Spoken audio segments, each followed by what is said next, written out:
Okay, I'm doing this just literally 4 or 5 minutes later. I can't find the guy's name. I'll have to do that on a different call. Purpose of this call is to, as quickly as possible, tell you, I don't know if this will help if I move this, tell you, maybe if I put it over here, I'll look ghoulish. Ghoulish is better than foolish. Anyway,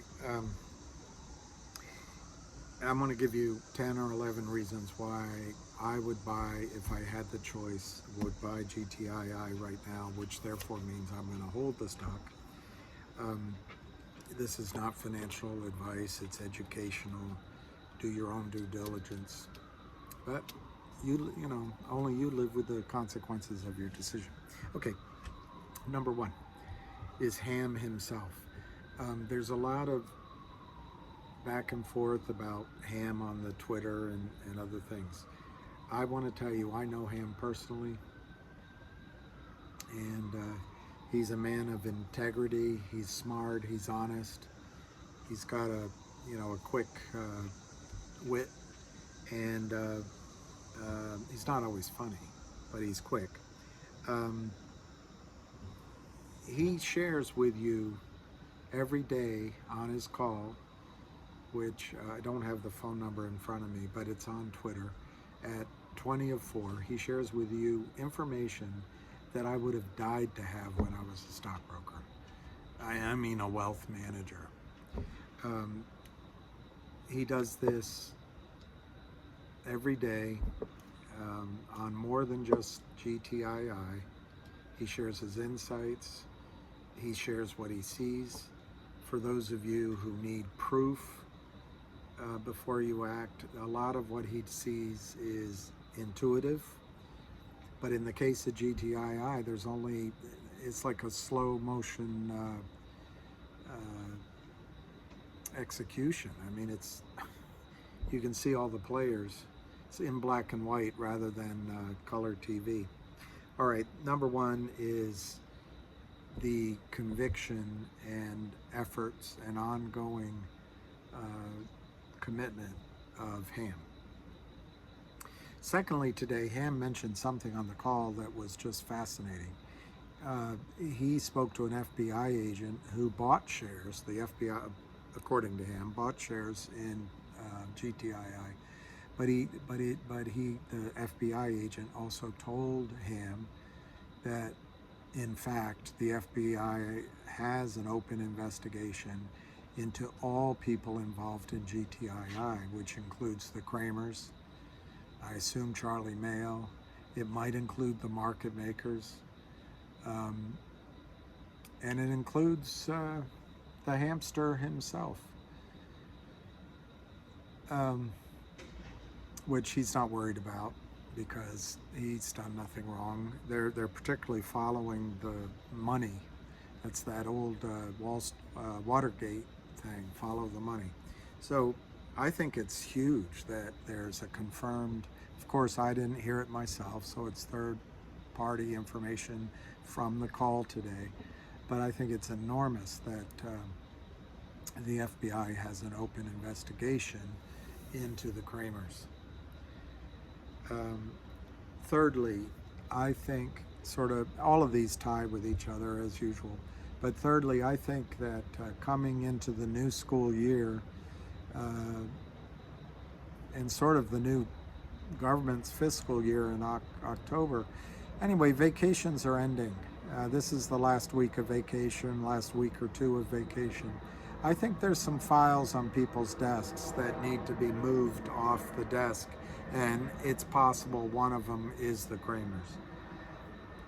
Number 4 is the whole Mike Millikan versus Merrill Lynch example I may have used with you before.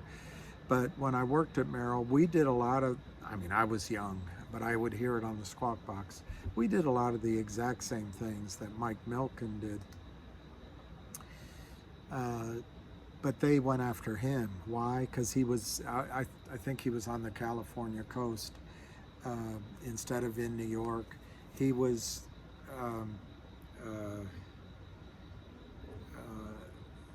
Drexel Burnham, which is a little bit of an outside firm. I think he even had his office outside of Drexel Burnham. But they could take this guy out and execute him and make a big show for the press and for the public and look like they did something. And meanwhile, the other brokerage firms continued to do green mail and do the corporate rating with junk bonds and do all the same things Milken was doing.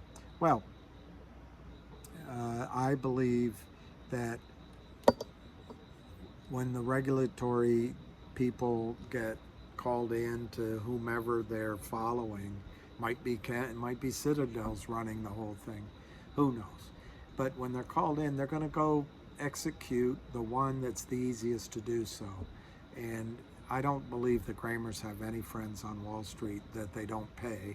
I don't believe their reputation, from what I hear, is very good. This is all opinion. And I told you before, none of this is advice. But I believe that if you are caught needing to take care of the problem, you're going to round up the usual suspects and jail them, and it's going to be the Kramers.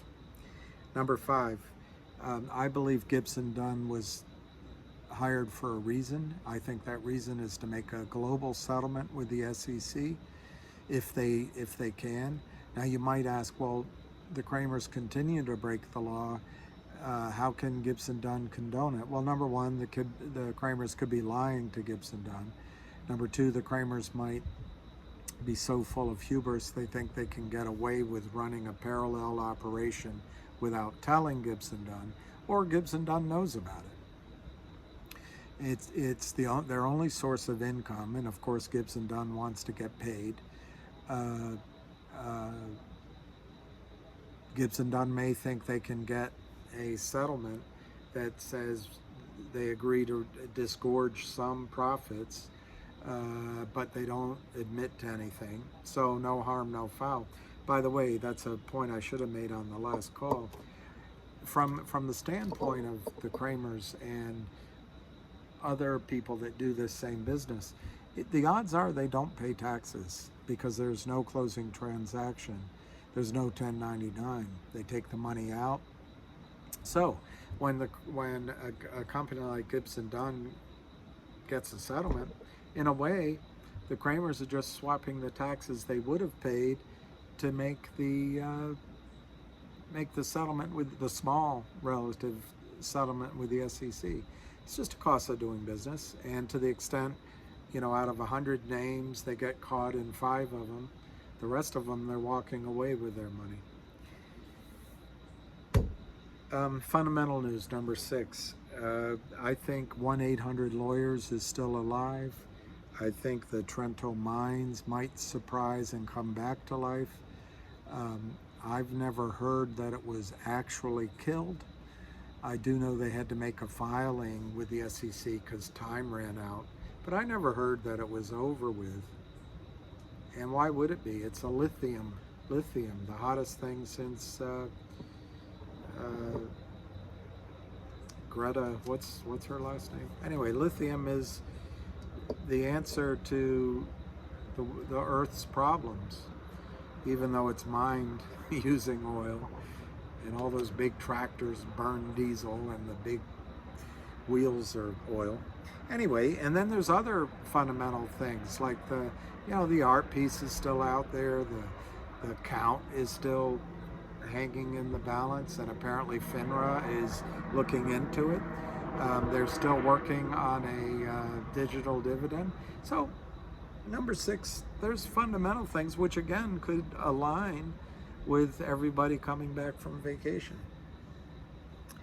Number 7, I just said, but it's the count and the crypto dividend. I don't think the company's given up on the idea of forcing a reckoning between the transfer agent, the brokerage accounts, and the DTCC using a crypto dividend of some kind, and I think that leads to a buy-in. The eighth reason that I would buy now, which is why I would hold on, unlike some other names, and I don't know the full story. I think the Finger story is a terrific story, but they signed a deal, and they're not the only ones. I've seen it happen over and over with my corporate clients. You know, these guys come in. It's a lot of it is they're telling you what you want to hear, but it buried in there, it just boils down to this. If you can't define the denominator in any situation, what's your earnings per share, what's your debt per share, what's your what's your number of users per share, how many reserves do you have in oil per share, whatever the number is. If you can't define the share count, you're in trouble. And in the case of, I'm sorry for the helicopter, in the case of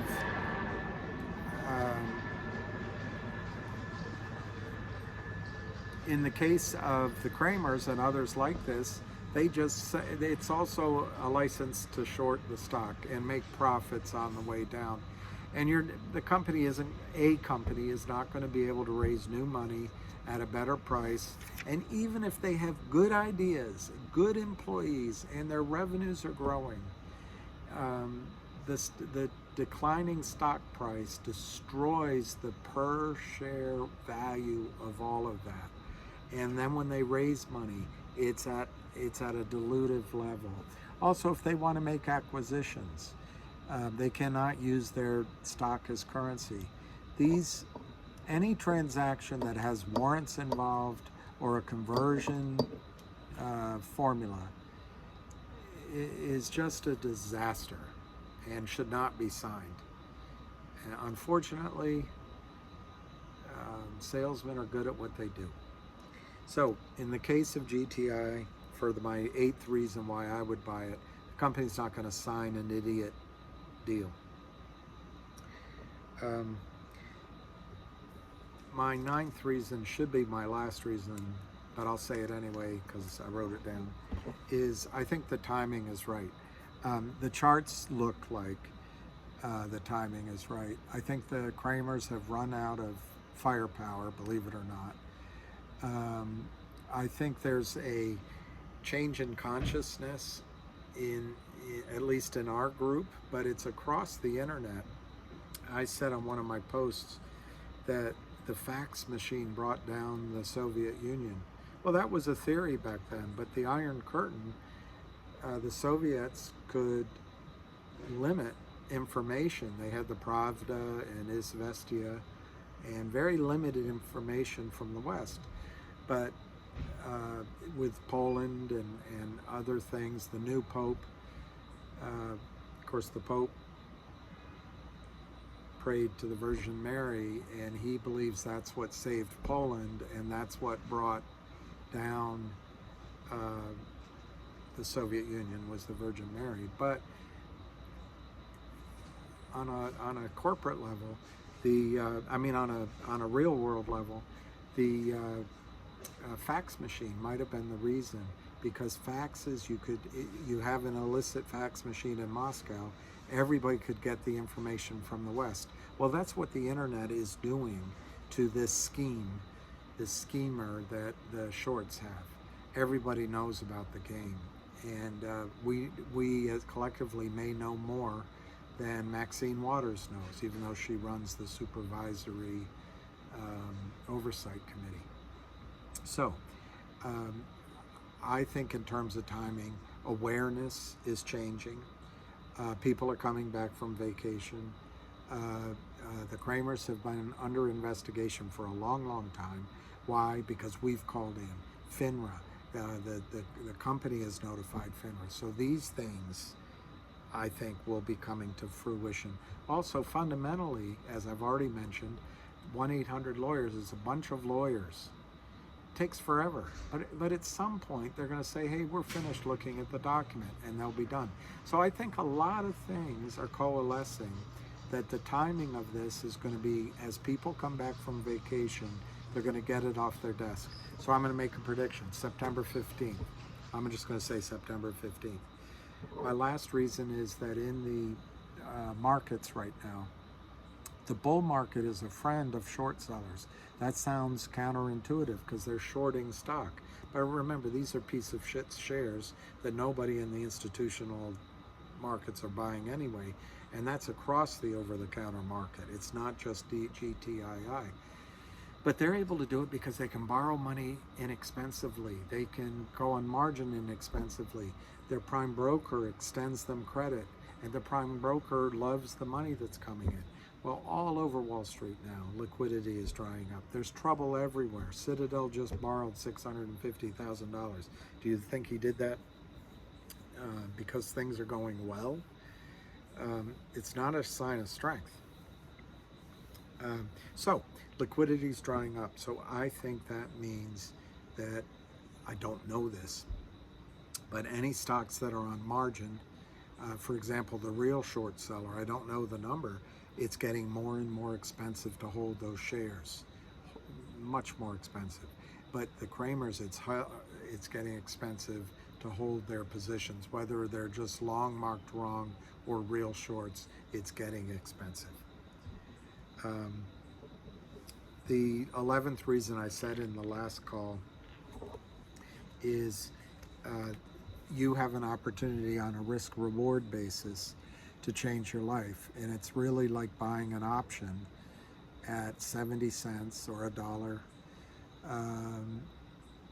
that lasts beyond next month, beyond the year, until next year, that exposes you, in my opinion, to, you know, as much as $500 a share, 1,000.